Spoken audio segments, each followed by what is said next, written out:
What's going on, everybody? We are back, part 4 I think it is right now. Man, it has been one journey to get this GY6 engine up and running. But today, I'm going to keep trekking forward and work on intake and exhaust.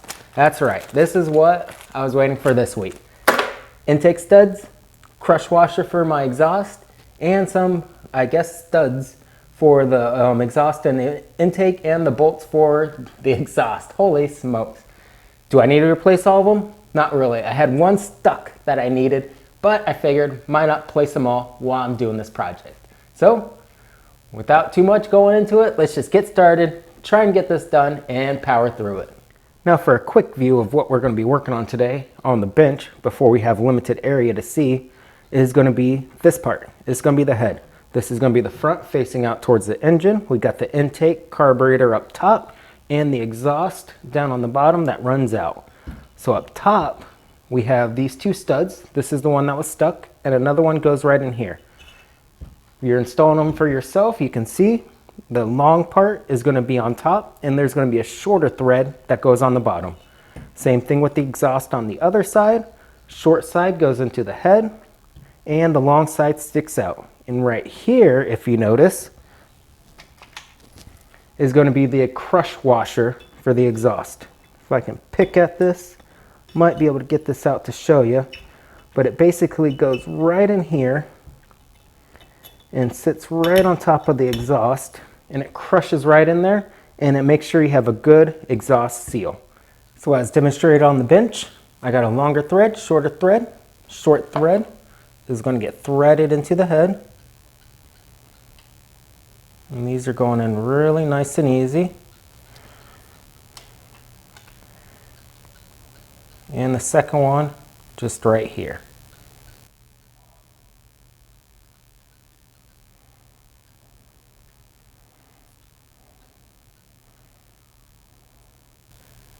Now if you find yourself having problems getting these all the way threaded down, you can use this exhaust little bolt right here.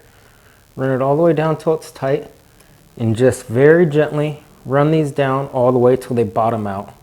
You're not going to want to crank on these, you're not going to want to torque them. You're just going to feel it bottom out, and you're going to stop. Use some pliers just to hold it so I'm not turning it.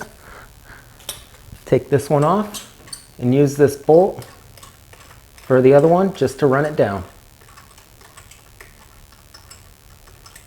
Now the exhaust studs are the same exact way as the intake studs. The only difference is you have a lot less room to work, and you just want to run them in as far as to the head as possible. You don't want to over tighten them, you don't want to strip them, you just want to make sure they're in there and hold the exhaust as tight as possible.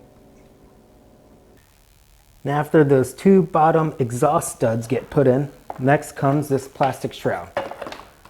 It's the one for the bottom of the engine, and it just wraps around, but the intake or the exhaust goes through it. So to get this back on, you need to have the exhaust off. And it should just wrap around the engine and kind of fiddly get put back into place, just like that. Once that's in place, I can swing the exhaust back in. And finally, the last pieces of this intake puzzle are going to be the exhaust, the intake gasket.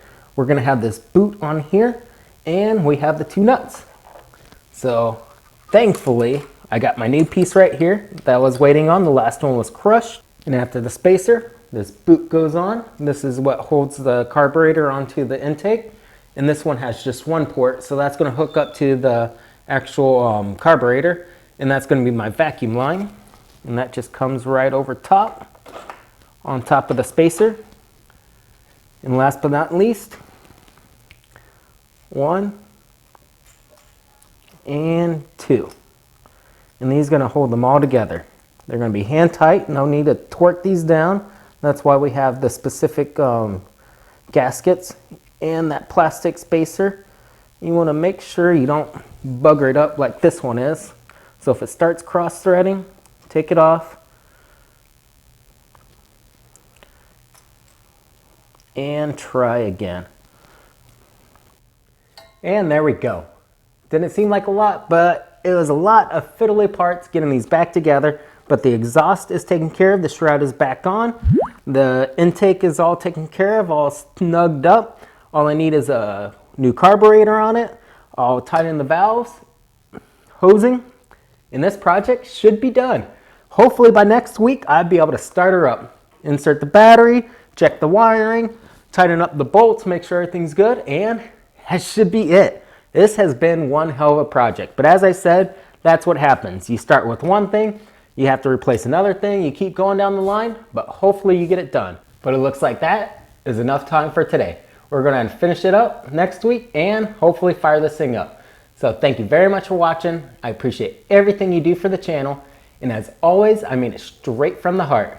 Ride safe, drive safe, and please keep your last 2 wheels on the road.